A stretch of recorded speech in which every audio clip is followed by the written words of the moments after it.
Yeah, all right. So, what's the sitting arrangement?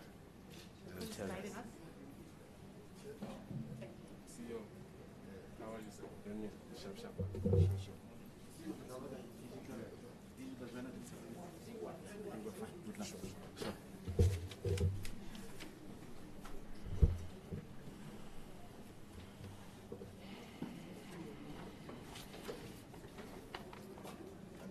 Sure.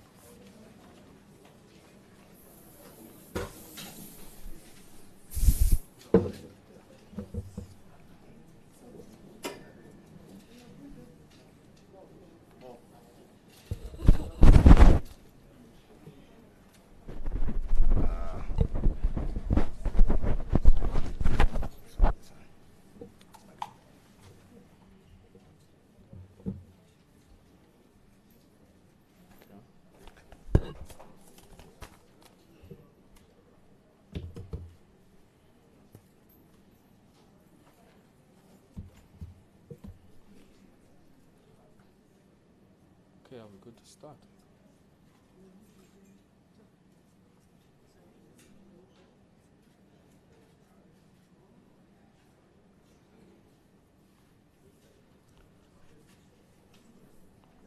Okay, I think we're good to start.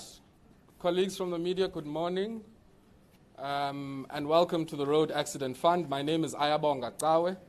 I will be facilitating our discussion this morning with the Minister, the Director General, and the Board Chair and the CEO from the Road Accident Fund. I think many of us would be familiar with the work that the Road Accident Fund does and the important role that it plays, I think, in smoothing the lifestyle and income and other health impacts of road accidents that we have in our society. And so, in a sense, it's a very critical institution. And today, and the Minister will tell us a bit more about, I guess, the purpose of our briefing in the next few minutes or so. But suffice to say, I think today is also about giving you an opportunity at some stage in our program to also pose some of your questions, and we'll certainly give and signal when that opportunity is due.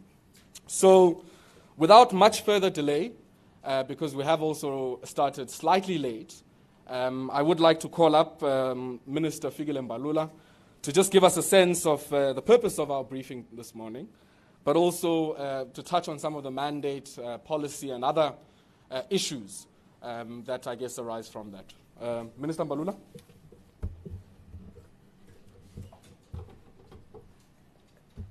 Thank you, Aya. Sorry. I'm quick and fast. Thank you very much, Acting Director General, Mr. Mthunzi Madia, Chairperson of the Road Accident Fund, Ms. Thembelihle Msibi, members of the RAF board with us here today, Chief Executive Officer of the RAF, Mr. Collins Litswalo, ladies and gentlemen of the media. The Road Accident Fund was established to provide compensation for loss or damage wrongfully caused on the road. The compensation is to provide relief to those whose livelihoods have been disrupted or lives lost as consequence of crash on the road. There is no better articulation of the mandate of RAF than the words of Judge Meyer when he handed down judgment on a matter of the writs of execution against the RAF on the 9th of April 2021. In granting the temporary stay as a necessary measure to obviate the implosion of the RAF, which will trigger a constitutional crisis, Judge Meyer said, I quote, "No imagination is required to fathom the likely dire situation of thousands of injured, uncompensated road accident victims. The social security net for all road users and their dependents will then fall away," close quote. we have been emphatic that the words of the judge aptly captured the magnitude of the crisis at hand, which reinforced our intent to move with speed and a resolute determination in not only turning the tide, but in ushering in a sustainable policy trajectory insofar as compensation for victims of road traffic accidents are concerned. The final report of the Saturn Commission on Road Accident Fund in 2002 set the scene for policy review in relation to compensation resulting from road crashes. The Commission was incisive in its analysis of the RAF scheme and its predecessors. Over the years, despite legislative interventions and appointment of 7 commissions of inquiry, 7 commissions of inquiry, the system has failed to achieve its objectives. One of the main reasons for the failure of the system is that since its commencement, the basis of the compensation system introduced by the Motor Vehicle Accident Act of 1984 has remained relatively unchanged. Despite numerous legislative interventions to change certain liability provisions in the law, the RAF currently administers the fault-based MVA compensation system, which it inherited from its predecessors in terms of the Road Accident Fund Act. The RAF pays compensation to injured road users for personal bodily injuries and pays compensation to dependents of breadwinners that have been killed in motor vehicle accidents. The existing fault-based system was the subject of 1998 White Paper on the Road Accident Fund and was investigated by the Saturn Commission in 2002. In its final report, the Commission described the system as unreasonable, inequitable, unaffordable, and unsustainable. It was on the basis of the findings and recommendations of the Saturn Commission that Cabinet approved the policy for the Road Accident Benefit Scheme referred to as RAPS on 7 September 2011, effectively replacing the 1998 White Paper on RAF. This is South Africa's national policy, which unambiguously requires of us to integrate the social insurance provided by RAF into the country's overall social security system. The policy reasons that the structure of the current system encourages perverse incentives. There is no financial incentive for injured accident victims to return to work or to undergo rehabilitation. A major driving force under the current system is to attempt to present the claimant to the RAF as a permanently disabled and maimed person, irrespective of the actual condition, whose capacity for earning an income and living a quality life has been irretrievably harmed. This is done in an attempt to secure the highest possible monetary reward from public funds. This policy proposes that RAPs should provide a scheme of structured and defined benefits to those seriously affected by road accidents in accordance with social insurance principles and not liability insurance principles. By not providing a benefit to the full extent of the loss, RAPs will encourage the injured person to return to work and will reduce a culture of dependency. It was for this reason that we proposed the transformation of the RAF through the RAPs bill, which was meant to give practical expression to the vision of the current policy. The current policy promotes equitable social safety net, accountability for road accident victims in South Africa. The RAPs bill was rejected by Parliament in 2002 and the process to reintroduce the legislation will address the issues that led to its rejection. On an annual basis, I conclude a performance agreement with the board of the RAF. This agreement identifies priorities for the year, which are included in the entity's annual performance plan.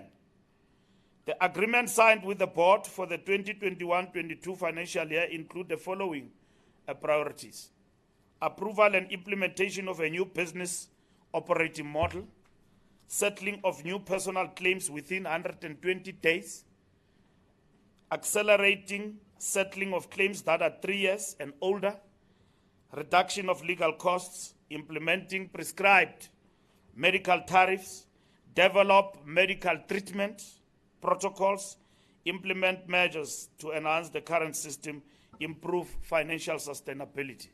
And that is why we are here today. And the CEO and the chairperson of the board and the board in general will give an update in relation to the developments, which some may be constrained by the court processes that RAF has embarked upon, which they have fully briefed the minister about.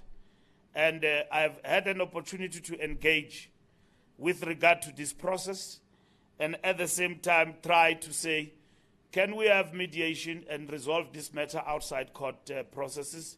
Unfortunately, we have been unable to do so. But the reason for Raf proceeding to court, the board and the CEO will be able to give adequate reasons to you. And it is unprecedented because when you take the AG to court, people think that cannot be done. But these things get to be done in a democratic country like ours, and in safeguarding national interest and so on. We must understand the context of the interventions we are implementing to turn the RAF around and ensure its sustainability. The RAF has operated on a financially unsustainable model for a number of decades. We have a debt here that we can't account for, and we must accept it. And I've appointed a new board, which is very efficient in my own eyes, and with regard to what they will say, you will also see. This place was wrecked, and it's the second time we have a press conference here. It was a total disaster when we came in. And Letswalo has been fighting battles. It's not a nice place to be at. And I took him as one of the best I have in the Department of Transport and deployed him here because I know he will get the job done. And he's not been walking on roses. He's fighting, he's been fought. But the battle is engaged in with the board. They understand it is on behalf of South Africans and the poorest of the poor. The people who must get assistance out of Raf. And they've been rough themselves, as Raf says, in terms of dealing with the situation. We don't have friends, unfortunately, in many places. And today we'll debunk the lies and the myth, and they will speak for themselves that we are in favor of this and that.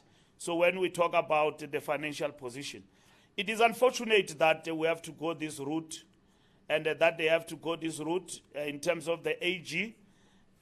My desire is that these issues can be resolved outside the courts, and then we find each other in terms of standards and in terms of the bodies for checks and balances that resolve on these particular matters. But nobody is going to die, and there will be no floor, there will be no blood on the floor.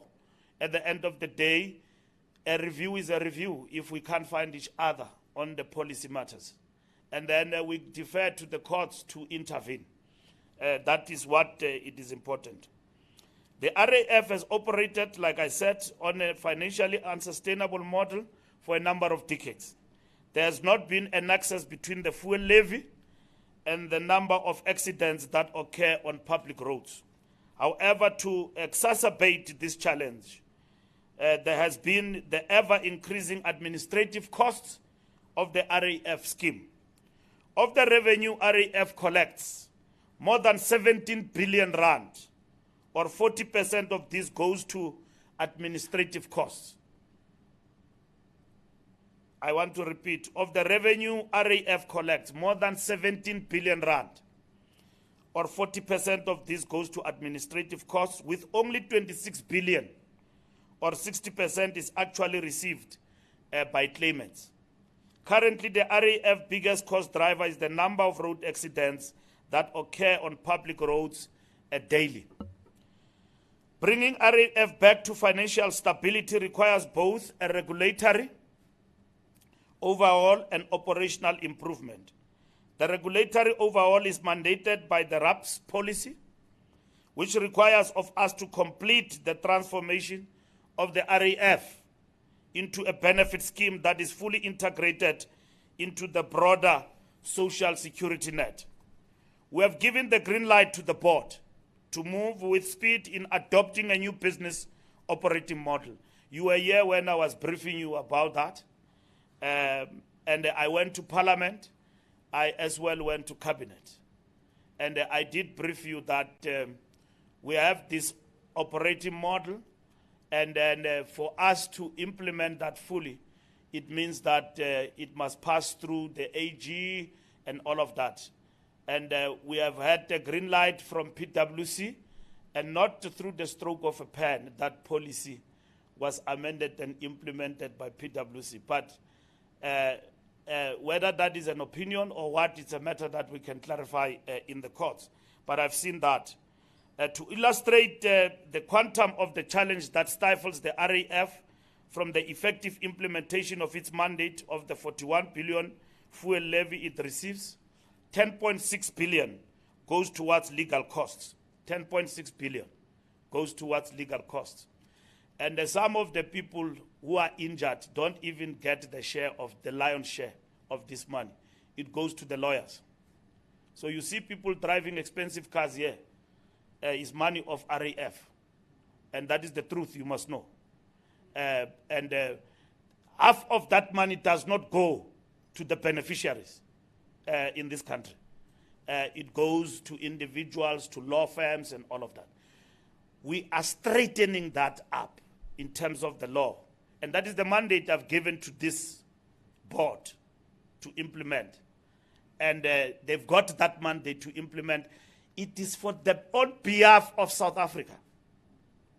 We have been ripped off and ripping ourselves off through a scheme that we need to straighten up. Now, when you deal with transformation and changing things, you don't walk on roses. You don't walk on roses.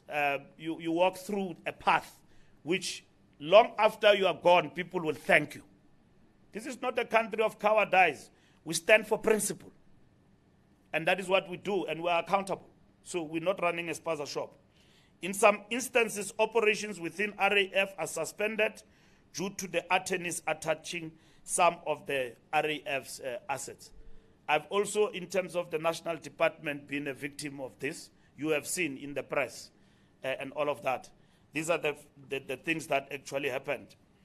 The provision of medical attention is also a problem due to lack of harmonization and standardization of medical attention rendered to road accident victims. It is for this reason that this matter is part of the priorities we have agreed the board must give focused attention. We have also identified a need to deal with money spent on providing for medical attention to victims of car crashes.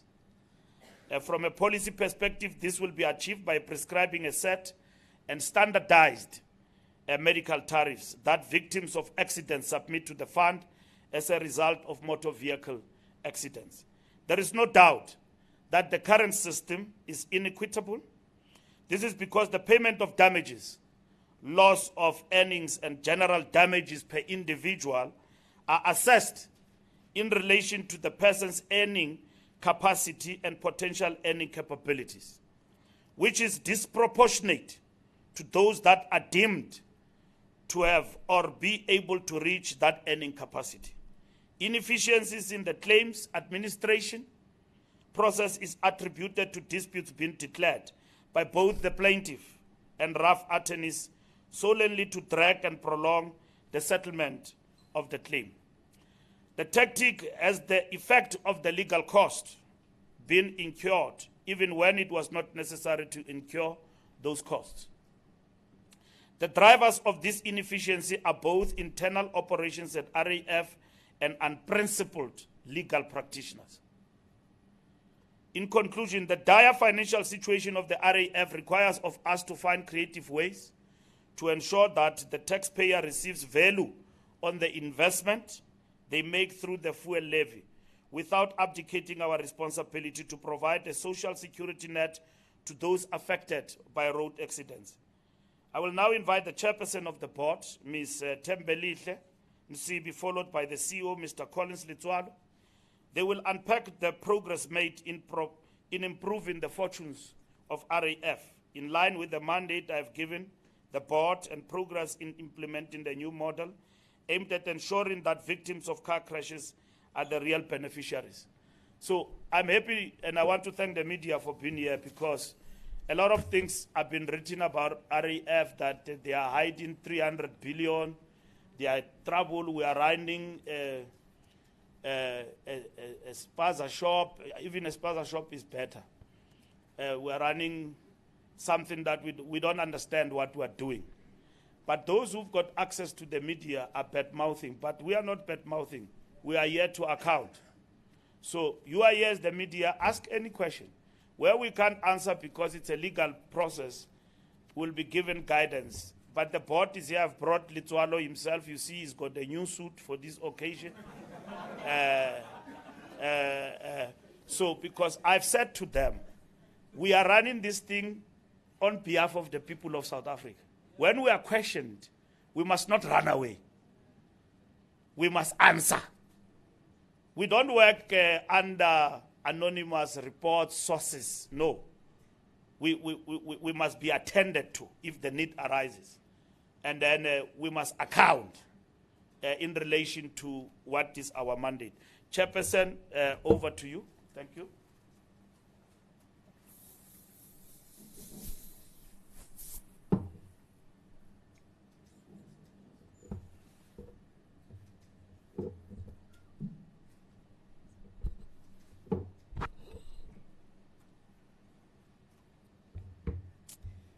Thank you, MC. Thank you, Honorable Minister, and good morning to the Minister, Acting DG, fellow board members, CEO and executives of the RAF, and ladies and gentlemen of the media. When the RAF board was appointed towards the end of the 2019-2020 financial year, we inherited a financially unsustainable fund with a highly ineffective operating model. The fund had been technically insolvent since 1981. Some of the operational challenges included the following. The design of the RAF scheme was unsustainable. The benefits offered were and still are much more costly than the funding that is available for the scheme through fuel levies, and there is no nexus between the revenue and the cost components of the funding. As a result, the outstanding claims were increasing year on year due to the registration of claims and slow settlement. During the 2018-2019 financial year, these had increased by 26%. The operating model we inherited was anchored in litigation. This resulted in a highly litigious environment, which resulted in high administrative costs and contributed to delays in the settlement of claims. During the 2018-2019 financial year, the average RAF administrative costs had increased by 16% year on year to 10.3 billion rands, with 7 billion accounting for the legal costs. The RAF medical costs had increased by 45% in that same financial year. The RAF claims liability had increased by 26%, and the requested but not yet paid component had increased by 24% during the 2018-2019 financial year. The average claims settlement values were increased by around 10% year on year. This was driven mainly by inefficiencies and fraud. Business processes were highly manual and with a poor ICT infrastructure environment. In giving us the mandate, the minister was unequivocal in that we needed to turn around the RAF and ensure that it is a sustainable entity. Some of the objectives he assigned the board included reducing legal costs, reviewing the operational model, and digitizing the claims management process, as he's already indicated.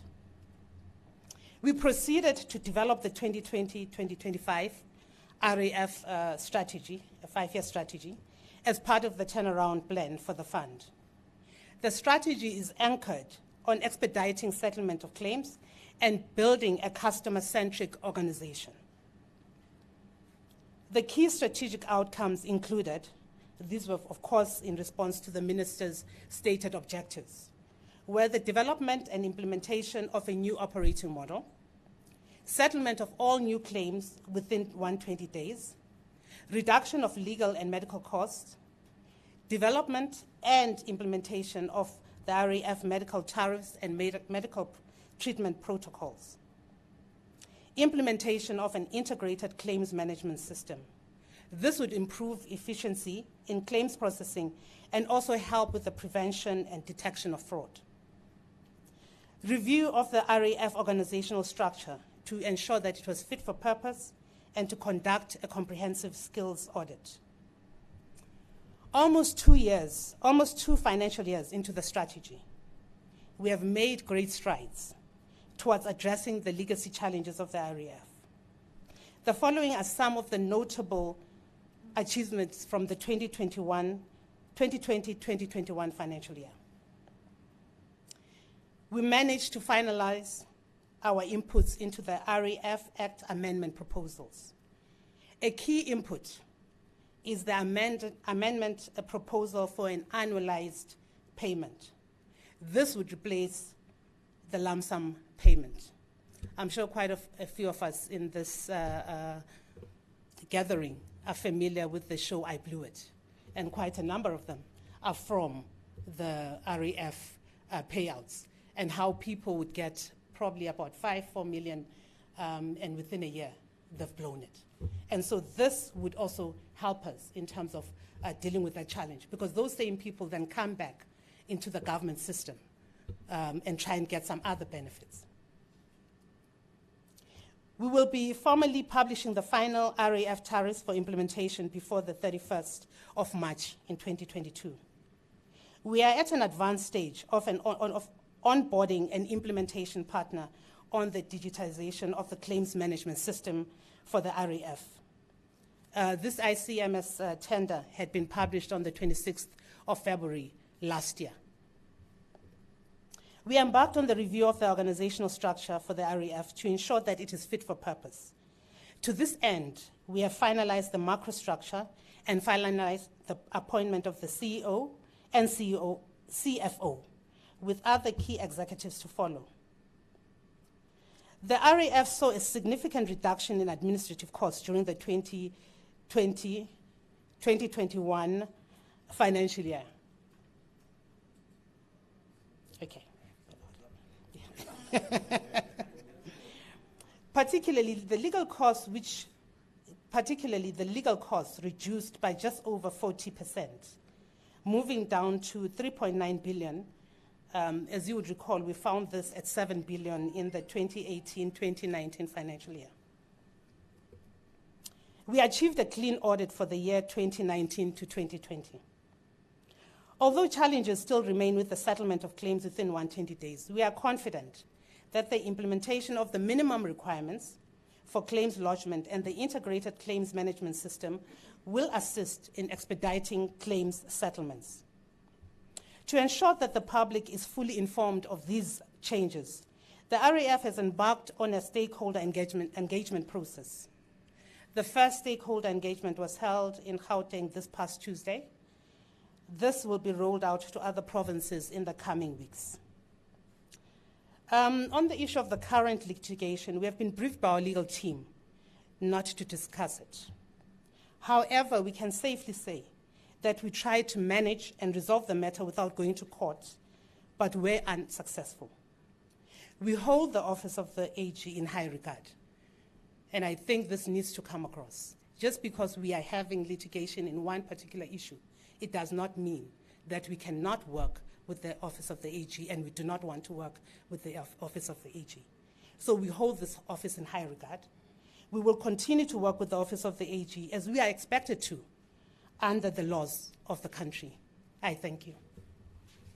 I will now hand over to the CEO to take us into fuller details on some of the achievements I have highlighted. Thank you.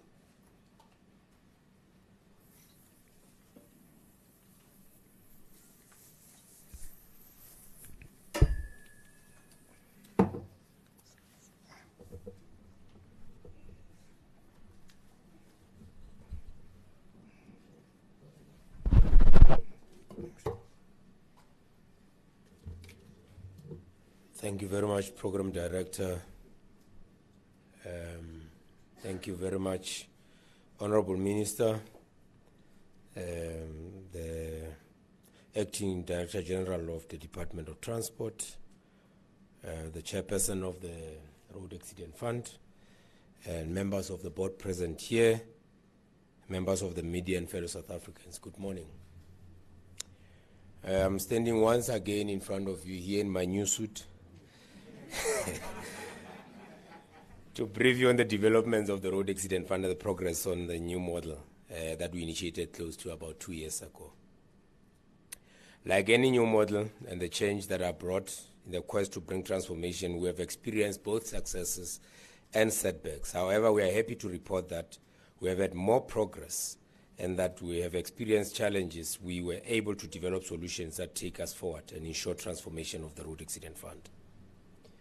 South Africans will recall that when we embarked on this strategy, it was a two-pronged strategy in this transformation, that is changing the current system by amending the Raf Act with a view to change to the RAP system in the near future, in line with the policy that the Minister has already alluded to, and that has already been published in 2011. We all know that RAP's bill could not proceed as envisaged, and that is required by abolishing of the delictual-based scheme, which is fault-based. The perverse incentive that comes with such a scheme and the provisions of Section 19 of the Raf Act, which requires that one uses an attorney in lodging a represented claim, makes the system litigious and administratively cumbersome. It also does not encourage expeditious settlement of claims, which result in long administrative costs driven mostly by legal costs. We have, over the past 2 years, stratified our liability book and in the process reduced administrative costs. We have brought in a proper queuing of our claims and ensuring that we pay the oldest debts first. We have embarked on a project to address the backlog both of represented claims and direct claims. We did this while trying to finalize new claims within 120 days, and that obviously created a difficulty of balancing the two processes. This just means that you had new claims that were coming in that were supposed to be finalized in 120 days, when you had long outstanding claims that had not been finalized. So we had to balance that. We then discovered, to our dismay, that at least 90% of all claims do not have the required information for RAF to be able to make an offer and therefore settle the claim in time. It is now clear that the lack of minimum information requirement has made the system unworkable and that the reasons for the delay of the settlement of the claims. The direct claims had in the main been dormant, with claimants not coming through and us not being able to trace them. These developments are creating headwinds in our transformation journey, which blindsided us when we envisioned this new model. However, we are clear that these challenges will not deter us from achieving the transformation agenda that we have embarked on.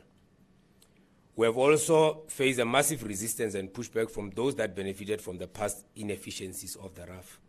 Those that benefited from not only the corruption but the past practices that we found unsustainable, like what was known as fixed allocations. This was meant for big law firms and probably medium firms that put enough pressure on RAF to be paid first, notwithstanding the age of their debt. This resulted in fragmented RNYP, requested but not yet paid book, that some claimants owed more than 1,000 days in debt, while some, mostly big law firms, owed less than 30 days in debt. We then embarked on the payment plan to pay debt within 180 days and started with older claims first. We encountered a backlash from those that used to get as much as 100 million of fixed allocation a month from Raf's 3.5 billion monthly fuel levy income. We approached the court for a reprieve in terms of Rule 45A, as already alluded to by both the minister and the chairperson, to suspend the court orders in order for us to allow proper stratification of this liability book. We also in the process picked up duplicate payments that were paid to law firms and started collection of these duplicate payments. Unfortunately, this development has pitted us against the representatives of the claimant, and there is a lot of information that is being peddled to create the impression of an implosion at the RAF. We have decided that we have to be more transparent and ensure that we keep our stakeholders closer and more informed about the development during the transformation journey. This will allow for stakeholders not only to understand the reasoning behind the decisions that we take, but also the contribution to be contributors to the solutions in the transformation journey. As part of this transparency, we have decided to release the top 20 law firms that have been paid and the amount paid and the aging of that debt today. This will enable South Africans to know that nothing at the RAF is of any individual or any nepotism will be easily identified. We will be releasing this list every quarter in the interest of transparency.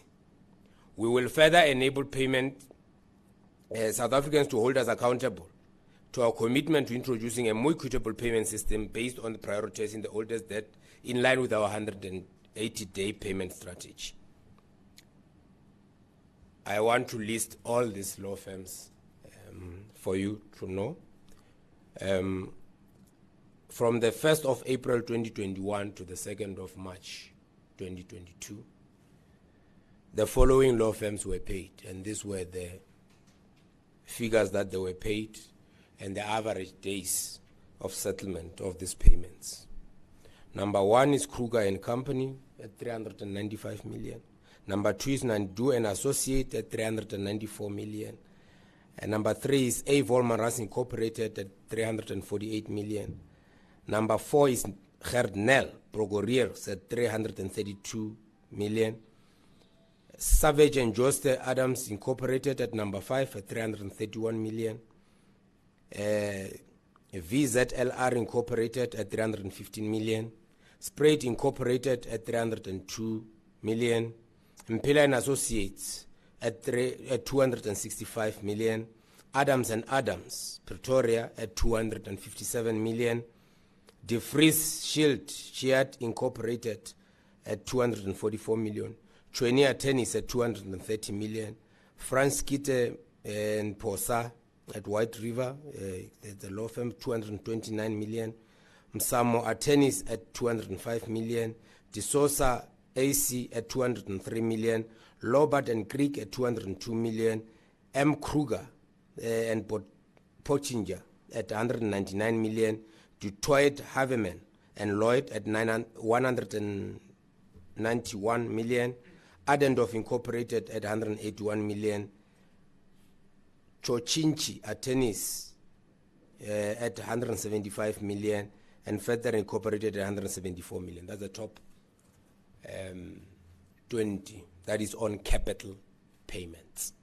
They range from an average of 321 days on average. That is Sprayed Incorporated, because at that time they owed us money in duplicates and we didn't pay them, and we had kept some money until they paid us, to about 166 days on average.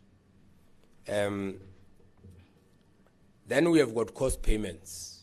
This is our costs that are paid to these attorneys. Number 1 on the cost payment schedule was Franz Kitze Posa of White River, 87 million. VZLR Incorporated, 83 million. Sprayed Incorporated at 81 million. Adams and Adams Pretoria at 79 million. Gerdnel Procurators at 66 million. Van Nickers Attorneys at 62 million. Savage Jost and Adams Incorporated, 62 million. Gelden Hayes Malachi at 49.3 million. Mpila and Associates at 45 million. Edeleng Van Nickert Incorporated, 44 million. Chwenia Attorneys at 44 million. DeVries Shields Sheard at 42 million, Salome Leroux Progress at 38 million, Kruger and Company at 36 million, McRoberts Incorporated at 32 million, A. Volksmarans Incorporated 31 million, DeSosa AC at 30 million, SQ Martin and Adrian Incorporated Attorneys at 30 million, Marias Basson Incorporated at 29 million, Adendorf Incorporated at 28 million. And these payments were also on average around 170 to 180 days. So those are the law firms that have been paid at Road Accident Fund in line with our new schedule. And having regard to that, I think it's important, Minister, that we address this misinformation that is in the domain of the media, certainly in regard to the so-called anonymous letter doing rounds in the social media and reported by some media publications, which seems to suggest that my friends are given preference and paid first at the Road Accident Fund. I have no friend in this top 20, nor any other. It is in this list that claims were purportedly settled and paid in a period of a week. I must categorically state that I have no such a friend, and my declarations of interest are clear. So I declare every year who is my friend who's doing business with Raf, if there is any, and those declarations are there. I have no knowledge of this Radipabe Attorneys and who runs that law firm. It is fashioned in a way, Radipabe. It is fashioned in this way because I suspect the fact that the law firm settled this matter in Limpopo, which is my home province, must raise eyebrows and make the allegations believable. I then asked for our forensic investigation to investigate this, and what we have found that the matter was settled purportedly in August 2021, and the payment was made 163 days later in January, making it in line with what Raf payment strategies. We are going to release this court order indicating the court stamp on which this court order was stamped. We are not going to stop here, Minister. We have asked that the forensic confirmation of this court order must be done to ensure that it's not a fraudulent court order, like we have had fraudulent court orders in the past. So we will leave no stone unturned in ensuring that we get the bottom of these allegations. The aim must not be to harass other law firms in the name of those that used to get close to $1 billion a year from Raf. And now you can see the numbers. They are nowhere close to that, Minister, and that is creating a lot of problems. We are also happy, Minister, that SIU has started their investigation. We are giving them our full cooperation. We welcome this investigation as it will help us not only to uncover any graft at the Road Accident Fund, but we potentially that we can recover monies that were corruptly siphoned from Raf over the past years. There is also a matter that has been dealt with, and I think as the Executive Management Minister, we support the views that are expressed by the chairperson and yourselves about the need for good governance and accountability, and the role that is played by the AGSA. We respect this office. We'll continue to work with this office, and we will implement the recommendations that they've given us, and we continue to do that in the interest of good governance and accountability. We, Minister, would like to thank yourself, the department, the board, and everybody else in South Africa who has supported us through this journey. It has not been an easy one. We are enemies of people that want no progress in this transformation. We know why they say the things they say, but we are undeterred, Minister. We are going to turn around the Raf. We will surely make Raf a better place, and I think posterity will vindicate us. Thank you so much.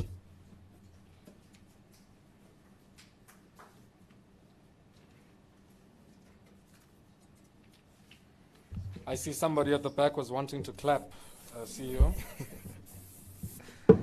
Certainly moved by your remarks.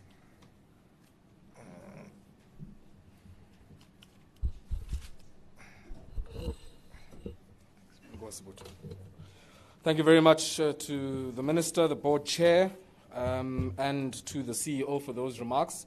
We also do have on my far right Mr. Mthunzi Madia, who is the Acting Director General in the Department of Transport. And if there are any questions that I guess might be posed to him as well, he is on hand to respond to some of those. But maybe before we get into some of the questions that colleagues from the media might have, there might be a few areas of emphasis that might benefit, I guess, from re-elaboration. And I think it might be helpful as we just do a brief panel to maybe unpack some of those and elaborate a bit further on some of what might have been mentioned, which might give the colleagues in the media an opportunity maybe to pick up some of those issues. And I think one of them, insofar as your remarks, Minister, are concerned, has to do with the shareholder compact and the performance agreements that you've gone into with entities, and in particular the Road Accident Fund. And I think many of our colleagues would be interested in the role that the Executive Authority plays in those compacts. What is expected of the Department of Transport insofar as that is concerned? But more importantly, what would also be the role of the entity itself insofar as the key performance areas are concerned, and I guess in the context of the new operating model. So, Minister, I think if you can give us a brief response on that, and then we'll take a look at a few other areas as well.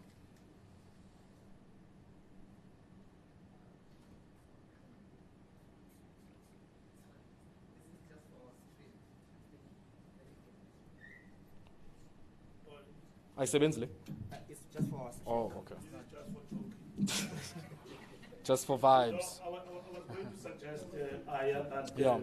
let's give Sure. the media first An opportunity. an Okay. opportunity to ask questions, and then we'll respond, and we can elaborate further, because we've spoken for a very long time and they've been taking notes. So I'm afraid that they might skip some of the things. Yeah. That's fine then, Minister. So if you can hold on to that microphone so that you can respond to that, because it seems the one in front of you is just for vibes. And what we might want to then do, if colleagues can just raise their hand, please tell us the media house that you are from, and also, I guess, the questions that you have. So I can see 1, 2, 3. There's a pillar in front of me, so I can't see if there are any other questions behind that. But let's take the questions. Please, your name and the media house that you're from.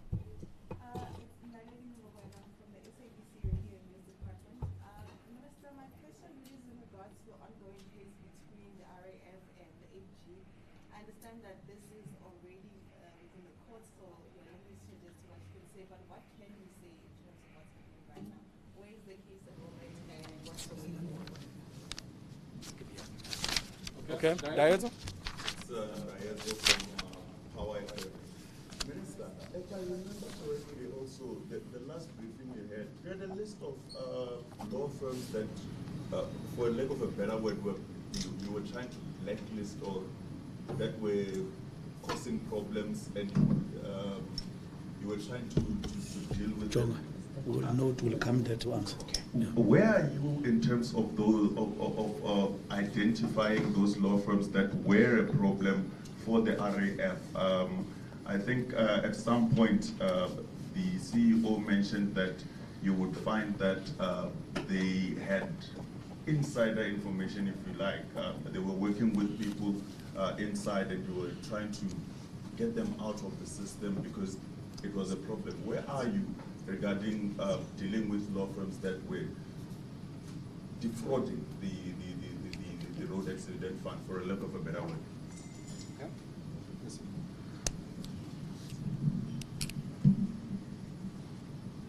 All right. Openly Treaty Jones from ENCA. Just maybe to the CEO, you said that you've received backlash from those that benefited, I think, more than 100 million. How severe has this pushback been? And has it also hampered the move to a better word of transparency and transformation at Raf? And maybe just a last question, you said that the SIU has also started its investigations to recover money that was siphoned through the means of corruption. Do you have an idea maybe when we can expect a report that will look into the type of criminal activities that are taking place within Raf? Thank you. Thank you. We had an extra hand, or? Okay. Minister, let's take those 3 questions, and then if there are any others, we'll come back to our colleagues in the media. They belong to RAF, those questions.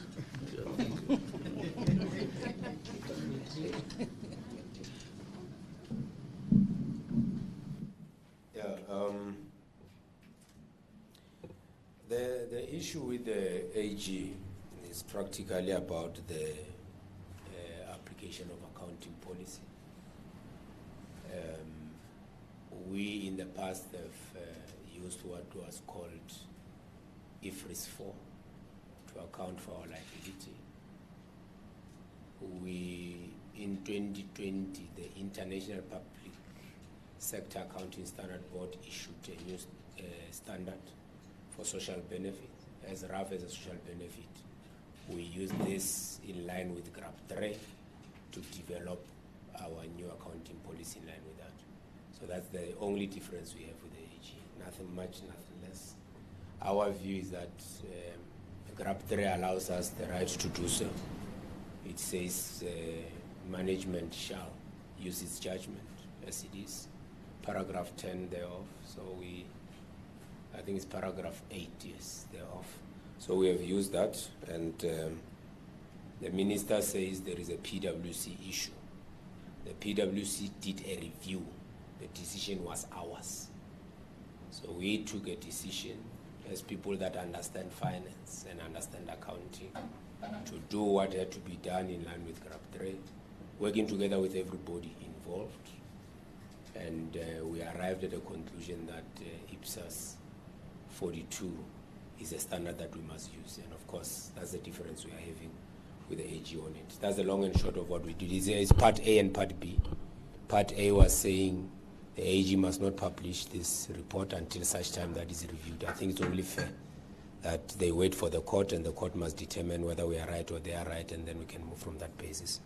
It is only that aspect of the report that we disagree with and that we need a review on. But on other matters of governance and all those issues, we are quite clear that we work with the AG on those matters. And where they've made recommendations, we will keep on implementing those. So the part A was ahead, and we are appealing that part because we still believe that there must be an interdict, and the part B will be done as agreed on an expedited basis. We hope that it will be either this month or the next month so that we can move forward with all these things. The identification of law firms. Yes, we have identified law firms, but at that time it was about duplicate payments.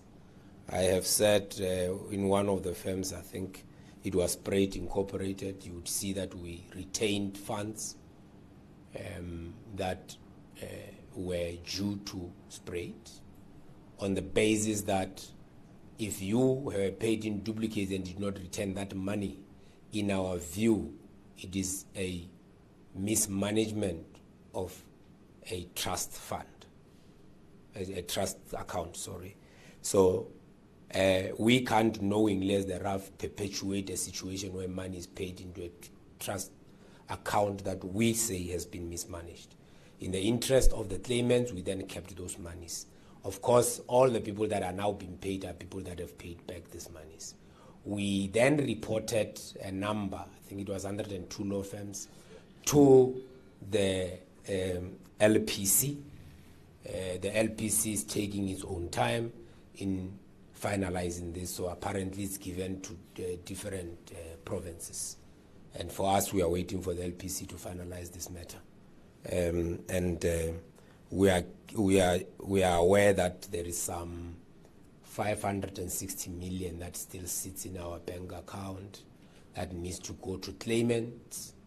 We have agreed that we need to approach the firm to appoint a curator of some sort to pay out these monies, because clearly those law firms are never going to pay our duplicates. Of course, we will then approach the LPPF to get our money back in that line. So that's what we are doing. How severe is this backlash? It's big. It's massive. It's not coming only from the law firms. I think if we just look at the law firms alone, will be unfair.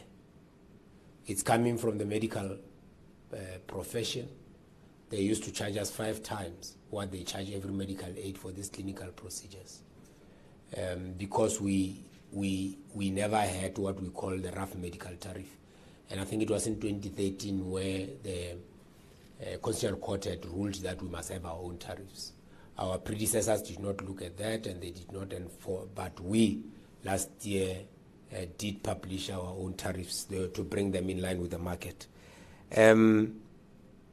The backlash from the law firms have taken a view of fake news and all sorts of manner of things, attaching of our assets. They've even started to attach before the 180 days that we have agreed.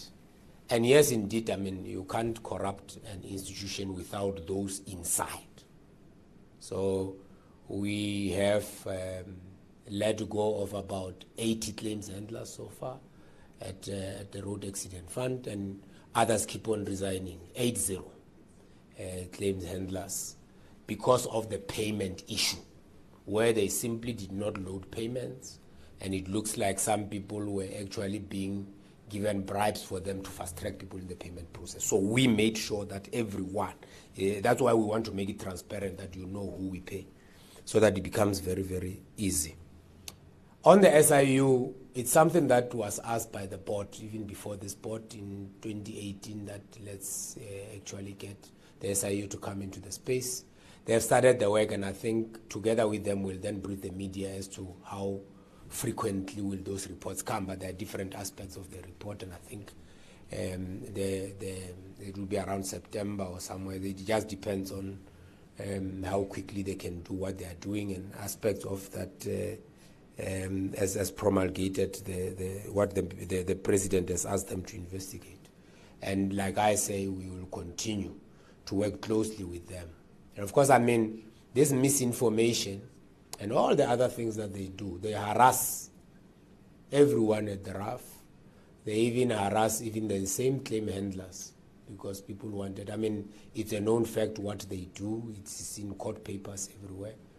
But we are resolute. We are resolute in that nothing is more important than making this fund sustainable. And it is our view that those that were against RAPs are against this as well. Earlier on they said, no, but you are excluding us from this issue and all that.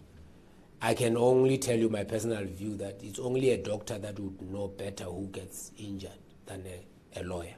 Starting with a lawyer is not very helpful in doing claims, but I mean, our act says that you must, as a third party, submit through a lawyer, and that is some of the things that are going to be changed in the new amendment that we seek to do.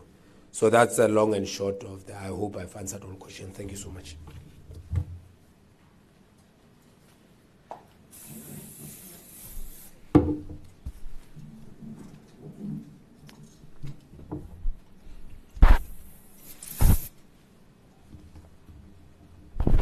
Thank you. We said that the questions belong to Raf, and you have seen Litualo have answered all the questions. My mandate as the executive authority, I've outlined in terms of the compact with the board, what they are expected to do. When I arrived here as a minister, there was literally a board, like an interim board. Men and women who were trying to do their best, and we appointed a new board. And Omar Astaba, who's now poached from us, working with NPA on recovering money from thieves, was the chair of this board. And then once she was taken by Advocate Batoi, we then appointed Umama Usistembi to be the chair of the board, Imbogoto. And here are men and women of the board, different skills. There are others who have, resigned. We are going to reappoint. As you know, appointment is through cabinet. So this board has served us well. Among others, they did produce a clean audit. Like Letswalo have explained what is the matter before the courts, it is a matter also before the country, equally. You hear stories that says that the contingent liability of Raf will make ESCOM look like a picnic. We are attending to those things, and the board is doing exactly that. So it's unfortunate that in terms of the new accounting model, that there are those issues. But they need to be straightened up and be sorted out. So I've said to the AG, let's get out of the courts, resolve this issue. It's not a small issue. Sort it out properly. Unfortunately, Raf has got a mandate to do this mandate which I've outlined to you in terms of the compact, what they've got to do. So there is no war. It is matters that must be sorted out without trampling on each other's toes, but understanding the mandate of the AG as an important institution in executing its mandate. So I hear that 300 billion, maybe you can speak about it, that you are in a crisis because you are hiding 300 billion under the mattress. And I don't know why you are avoiding this question. Maybe I was going to probe it. So without tampering on the court process, you need to clarify that. Because South Africans were told in a big headline, RAF 300 billion in crisis. I don't know even that headline what it was saying. But you see, people who work with sources are dangerous because they believe their sources. So we don't have sources. So we must clarify because we are accountable. So we need to clarify that particular point if it is a point to be clarified. From my side, we do an oversight over the board to exercise its fiduciary duties. For every step the board takes, they do inform. Where it is necessary, we engage, and then we try to find solutions from time to time. So it's not a board, it's not a place that is on autopilot. That's not the case. So every step of the way, we're engaging with our partners, Treasury. I had a whole workshop for 2 days with Treasury and the board of RAF. So we're following the right processes in terms of our mandate. And today we're clarifying some of those issues that the board may deem it fit to clarify, and also to explain some of the things that have been distorted. But how you explain distortion is to be transparent. And that's what Letswalo have done, and the team, in terms of the board, by listing all those firms and all of that. So scandalous and malicious campaign will be exercised in the process if you are transparent, because RAF account to Parliament and so on. So there is nothing that can be done that will be in darkness. It's not possible. So I think that is why we are here today, and to engage. And even beyond this, if you still have questions, you are free to engage with RAF and the RAF board. But in terms of our mandate, we believe that we are on track. There's been remarkable progress that have been made in this place. As I come in and announced that we will be having this media briefing, there's a lot of people who want assistance directly from me as the minister, and I'm referring them to Letswalo to process them. People who have been involved in accidents. But I've said to them, don't tweet about it, just DM. Because once you tweet, the law firms are going to get you, and so on. So just DM me, mina ngizoyidlulisa. I'll give Letwando. So if you have your sister, your brother involved in an accident who need help, we'll help you. That is it. So this institution and this particular was created exactly for that particular purpose. And that is why our campaign, Safe Roads and road maintenance, it is important. It is interconnected also to what RAF has got to achieve. Thank you very much.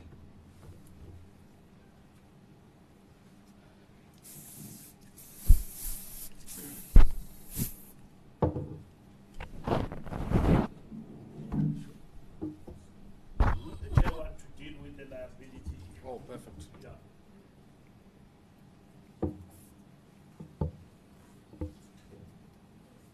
Thank you, Minister. I wish we had 300 billion as an organization. We'd be very far. We would have paid all those claimants that are awaiting payment. But the issue, as the CEO has indicated, was what was an appropriate standard for the RAF as a social benefit scheme. After numerous discussions within the board, within the audit committee, within management itself, we then decided to adopt IPSAS 42. And Minister, this was not overnight. This was not a decision that was taken over one quarter. It actually had started, I think, in the 2019-2020 year. The CEO had actually even discussed this with the AG, the ASB, etc. Once the board took the decision, we then further, just to assure ourselves, requested that management goes outside and gets an independent assurance. And that's how PwC comes into the picture. Further to that, the executives also, through the internal audit, did an assurance, got an outside firm to look at this, and there was that assurance. So we had two assurance providers just to satisfy ourselves as a board that this was the proper decision and this was a proper standard to adopt. It had nothing to do with numbers. The numbers came after, when we then applied the particular IPSAS 42 standard. So I hope that deals with the issue, Minister. Thank you.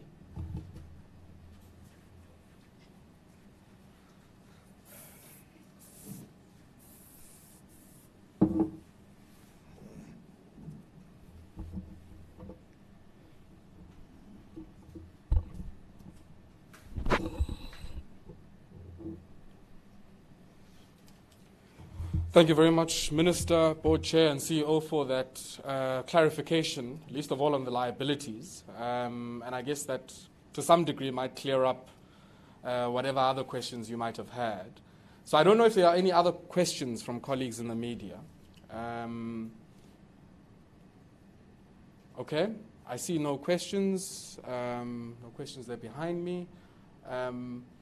I guess maybe just for emphasis, CEO and board chair, this distinction between a social benefit fund and a liability insurance fund, I mean, not just at the level of accounting standards, but just in terms of how it raises money, I think is something that might require a bit more explicit clarification.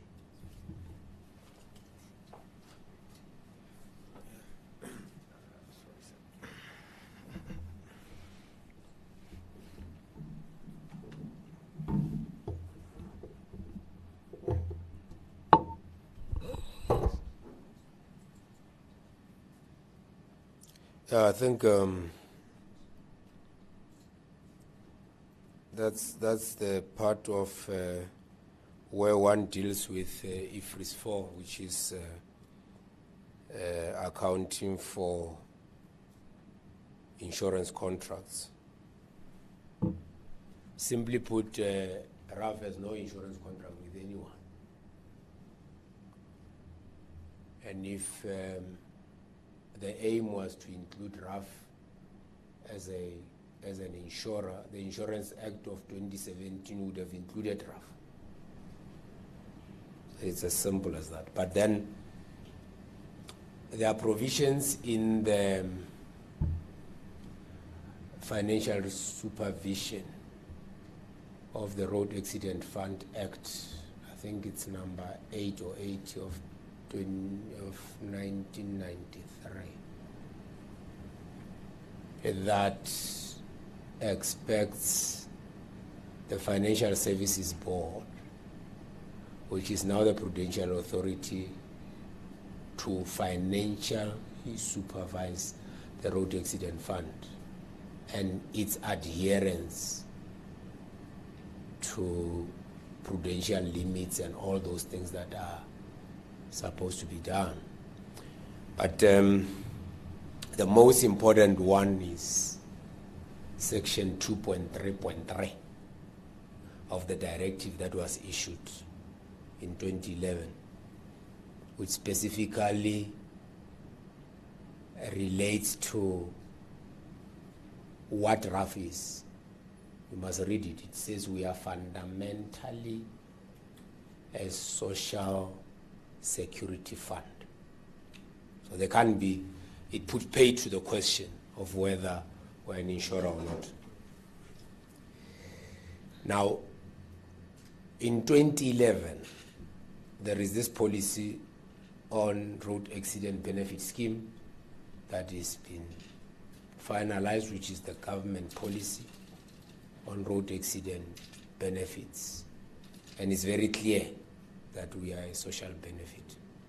But the same 2.3.3 in Directive 1 that is issued by the FSB clarifies that once there is no nexus between, it says our liability or our benefits are not based on insurance principles. It's very, very clear.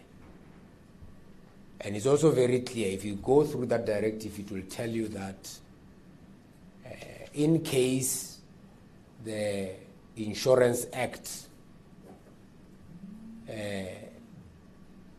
differs or clashes with the PFMA, the Raf Act, and all that, the Raf Act will prevail, and all the others, including the PFMA, and not the Insurance Act.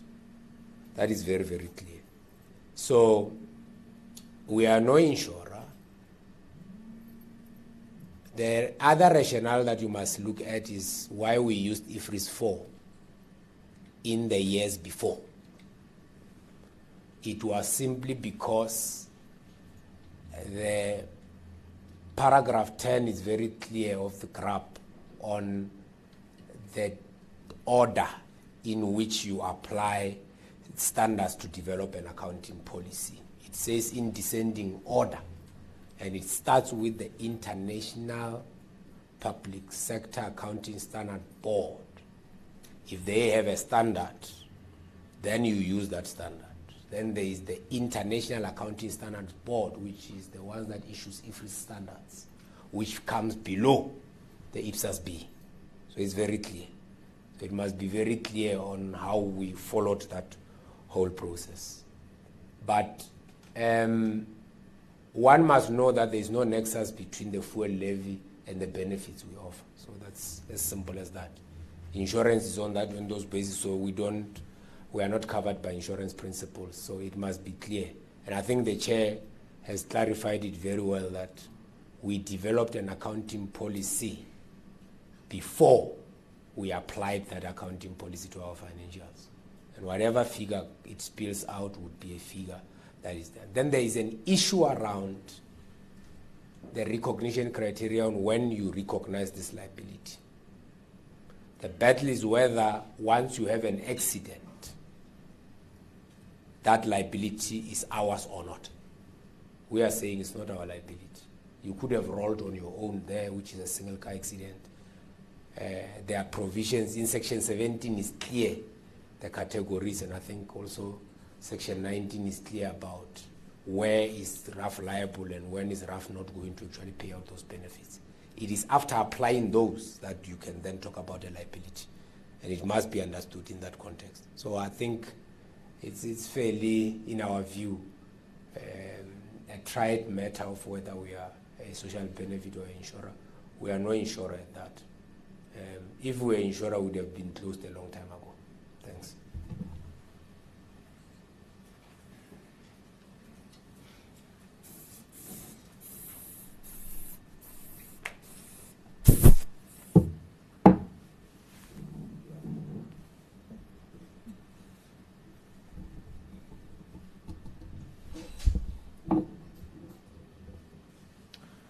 Thank you very much for that clarification, CEO. I don't see any of our colleagues in the media, I guess, itching to maybe have a follow-up question in response to what the CEO and the board chair and the minister have shared.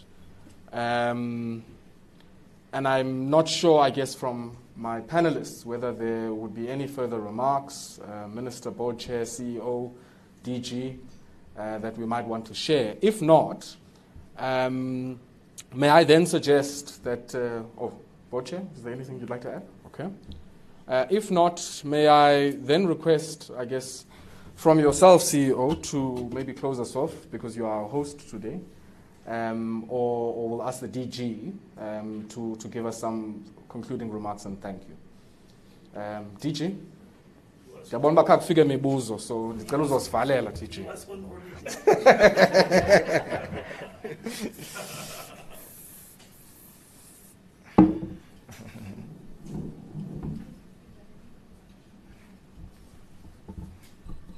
Are you also capturing the vote of thanks?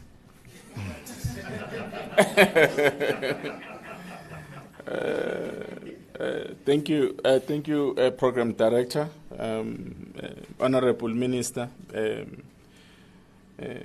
Thanks for political leadership that you have provided, Chair, and the rest of the board members that are present. We thank the guidance that you are providing to Raf. CEO, thank you very much for your leadership and executive management of this institution. And most importantly, ladies and gentlemen, thanks to the media for covering this event, also conscientizing South Africans that there is this social fund, not the insurance, that was created to make sure that we assist South Africans that unfortunately have been the victims of the road accidents. I think, in conclusion, I think the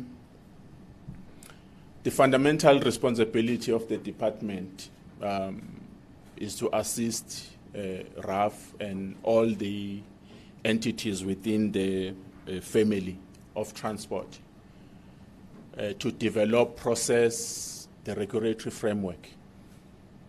I remember we were finalizing one of the deliverables of Raf early this year of the medical tariff regulations that we needed to process to make sure that what the CEO is talking about gets implemented. And we can assure South Africans that as a Department of Transport, we'll continue doing just that to make sure that we provide support at a policy and legislative level. Thank you very much.